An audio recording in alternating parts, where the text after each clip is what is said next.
The next use of a transistor is an amplifier. See how a transistor can be used as an amplifier. Here we are using CE amplification or CE amplifier. Okay, look at this particular circuit. Now what you need to understand, IE, IB and IC are the currents, and you know what type of currents they are.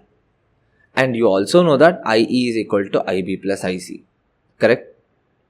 Now what we'll do, we'll use the KVL. Just like what we did in a switch, we are going to use a KVL. Now if you apply KVL, you get VCC is equal to VCE minus IC into RL, the load resistance. We know that VCC is equal to VCE plus ICRL. So VCE is equal to VCC minus ICRL. Correct? This is like a main equation what we are going to use. Now, the next thing what you have, we are going to have an AC input. Okay, when you have an AC input, we are going to get an AC output, but how we are going to get it, we'll look into it. So first thing, what you know is that the emitter base junction is under forward bias. So we are going to give a small input value. Suppose if the input is in the positive half cycle. Okay, like in the figure if you can see the positive half cycle. Then what happens? IC, the IC value, that is going to start reducing, correct? So as IC starts to reduce or decrease, then VCE is almost equal to VCC in the sense, but this is happening in the negative direction, isn't it? Since this is happening in the negative direction, the output is going to become negative. Fair enough? That means for the positive input positive half cycle, we are going to get the negative half cycle in the output. The same thing happens even for the negative half cycle.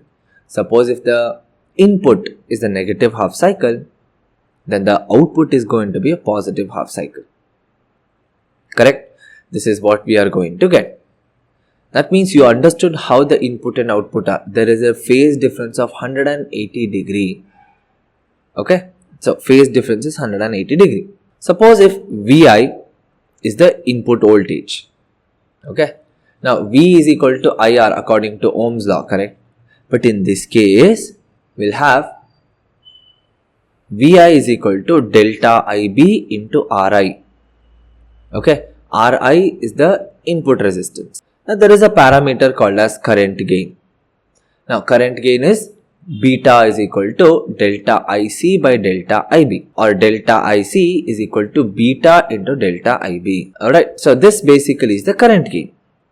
Now whenever we talk about the current gain, output current by input current, that is what the formula is, exactly that only, output current by input current. How much of the current you are gaining by using this particular circuit. See, now what you know, VCE is equal to VCC minus ICRL, correct? Let's try to understand the change in the value. Delta VCE is equal to 0 minus delta IC into RL.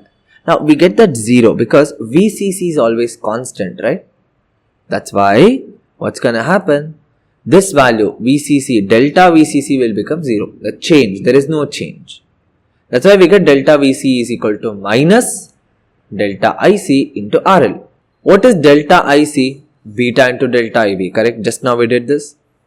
So delta VCE is minus of beta into delta IB into RL. So the output voltage VO, that is equal to delta VCE, which is minus beta into delta IB into RL. Now the voltage gain AV is equal to VO divided by VI, the ratio of the output voltage to the input voltage, correct? Which becomes minus beta into Ri divided by Ro, which is minus beta into RL divided by Ri, the load resistance by the input resistance.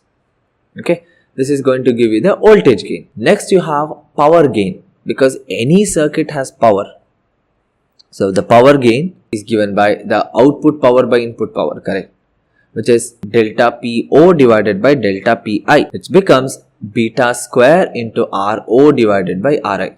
See that RO by Ri, that is what we call as the resistance gain, okay, in a amplification circuit or an amplifier. So these are the 4 parameters what you should know: current gain, voltage gain, then power gain, resistance gain. Fair enough? So based on this, we understand that a transistor can be used as an amplifier. Now in the next one, we'll see how a transistor can be used as an oscillator.